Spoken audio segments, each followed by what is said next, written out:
I had started investing when I was 11. I just dithered away until when I was 7 and 8 and 9. So unfortunately, I didn't get started until I was 11. But I bought my first stock when I was 11, and then I experimented with a whole bunch of things, the timing of stocks and charting and doing all these crazy things. It was a lot of fun.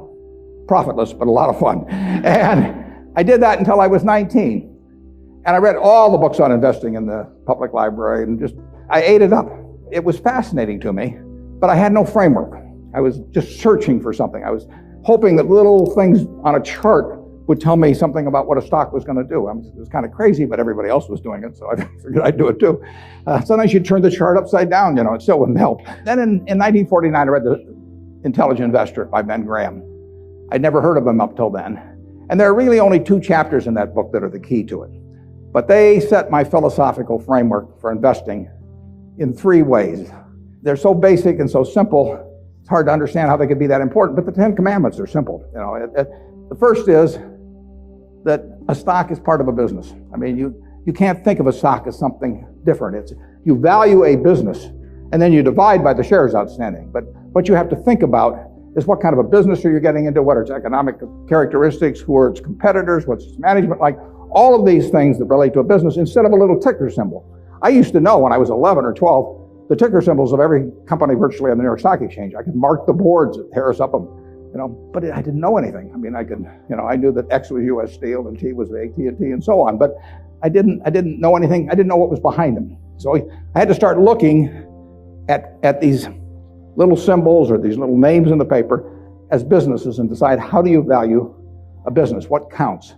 The second thing in the book is that Graham gives you a marvelous set point in terms of how the investor should react to stock market fluctuations. He talks about his mythical Mr. Market in chapter 8. And there's been no better thing written in terms of the investor's attitude toward stock prices. Most people react the wrong way to stock prices. I mean, they feel good when their stocks go up, they feel bad when they go down. They think the stock market is there to instruct them. And Mr. Market is this partner you have in investing. He's a remarkably obliging partner.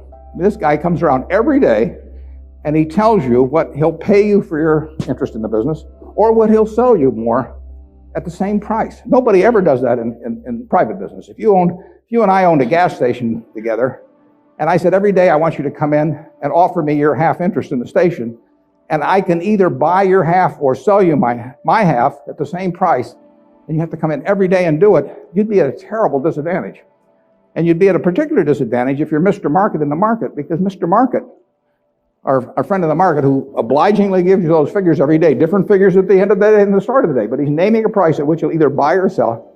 The beautiful thing about him is that this guy is an alcoholic manic depressive.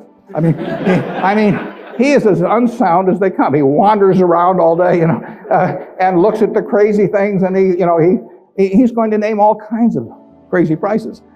And you don't have to pay any attention to him, except when it's to your advantage to do so. If that's once a year, if it's once every 5 years, it's one stock out of 3,000. All you have to do is sit there. You have no moral responsibility to this jerk. He is naming these numbers. You didn't ask him to, but he's doing it. And all you have to do is pick the one time when he is particularly depressed or particularly manic or particularly drunk or whatever it may be. And the market will be all of those things. And you take advantage of it. And that's what's remarkable about stocks, if you think about it, is that if you look at the high and low on all of these American companies for the last year, you'll see case after case after case where the high is twice the low. Now that's for a sound American business, is running along, paying people, selling goods, and so on. If you go out and look at farmland 10 miles from here, there's no way in the world over a year that the farmland is going to range in value from X to 2X. It maybe go from X to 110% of X or vice versa. If you look at an apartment house near here and figures on essentially apartment houses like that over a year, it won't move 10% in a given year. But here are the finest of American businesses, and people just name these numbers that go all over the place. And you don't have to play, except when you want to. That's the important thing, and that's what Graham tells you. The market isn't there to instruct you, to tell you anything. The market is there just basically to serve you when you want it to serve you. One of the most important things to remember in stocks, very hard to do, but people have all these feelings about it. The stock doesn't know you own it. You're sitting there with these certificates for Berkshire.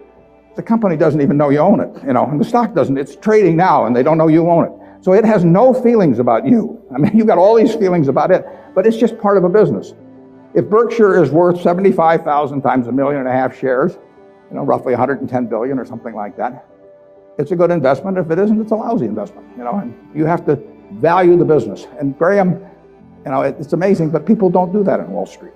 You hear price targets or that kind of thing, but you'd see no one write a paper that says, here is the nature of this business over the next 20 years. What should that business sell for? Forget about what it's selling for. In fact, one of the things I always like to do when I'm looking at investments is I like to look at them without knowing the price. Because if you see the price, it automatically has some influence on you. If you just sit down with the reports, if I get an idea about looking up a company and I get the 10Ks and so on, I would rather not know the price because I'd rather value it without knowing the price.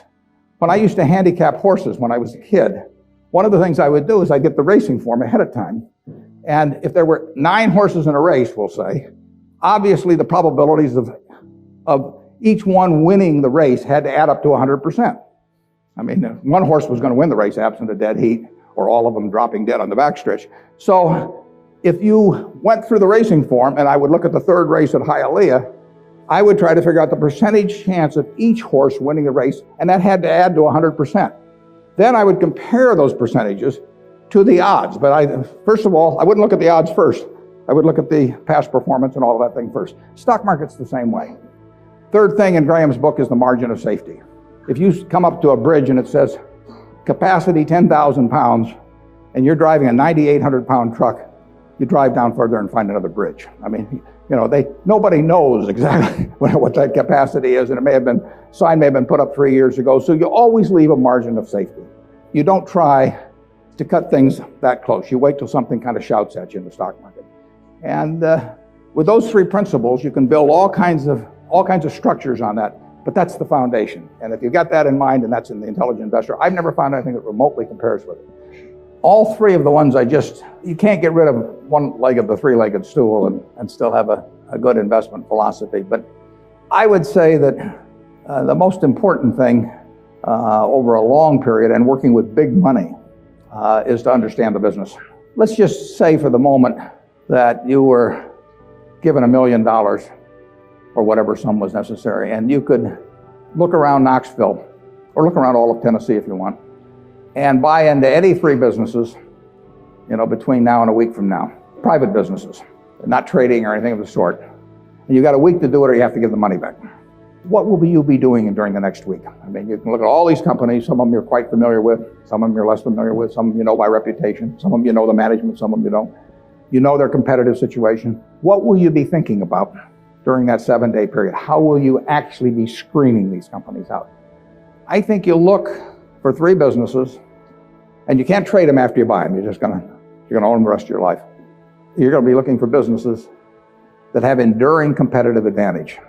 You don't want to buy a Burger King franchise just because nobody's come within 10 miles of it yet, because Wendy's and McDonald's and all of those will be there pretty soon. I mean, it isn't necessarily who's earning the most money now. You're going to look for something with enduring competitive advantage. Now that takes a business with some kind of a moat around it, because capitalism, by definition, is a system where every time somebody has an economic castle, somebody else is going to come after it.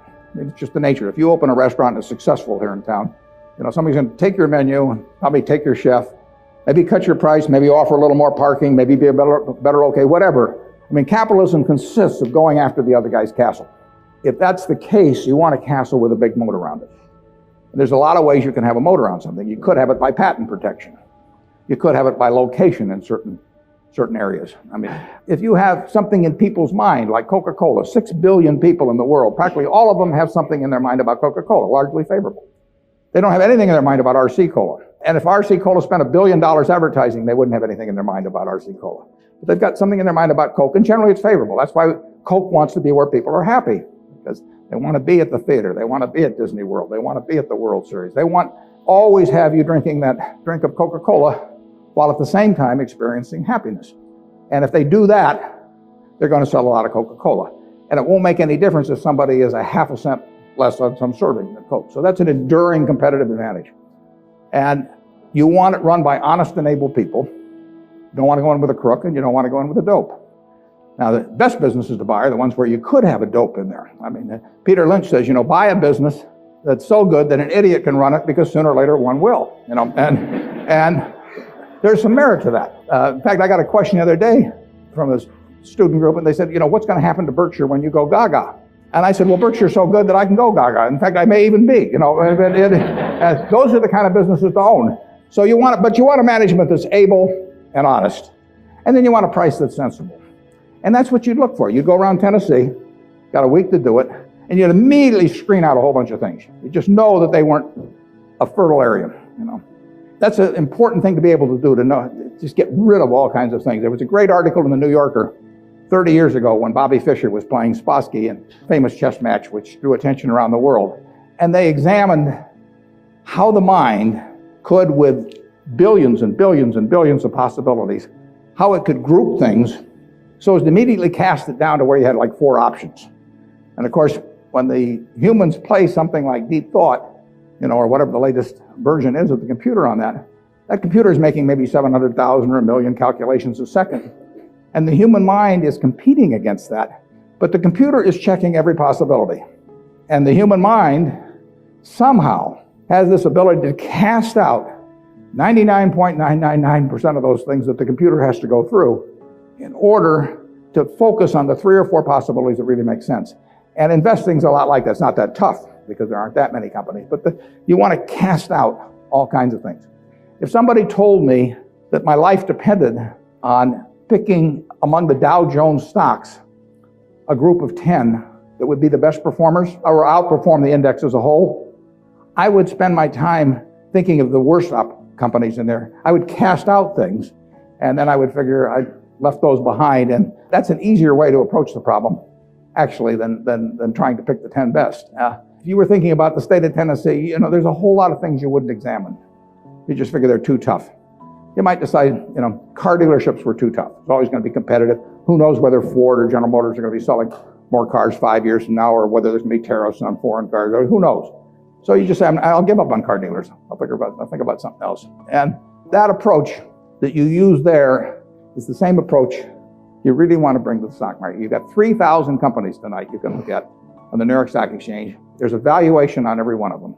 It'll change tomorrow. You don't have to play. Once a year, if you have 5 good ideas in your lifetime, you get very rich. I tell students sometimes they'd be better off if they had a punch card when they got out of school with only 20 punches on it. Because then, instead of listening to somebody at a cocktail party and then going out the next morning and buying some shares, they'd really think about every punch. That's all the punches you get. 20 punches is plenty. You just have to make sure that you don't do any of them for frivolous reasons.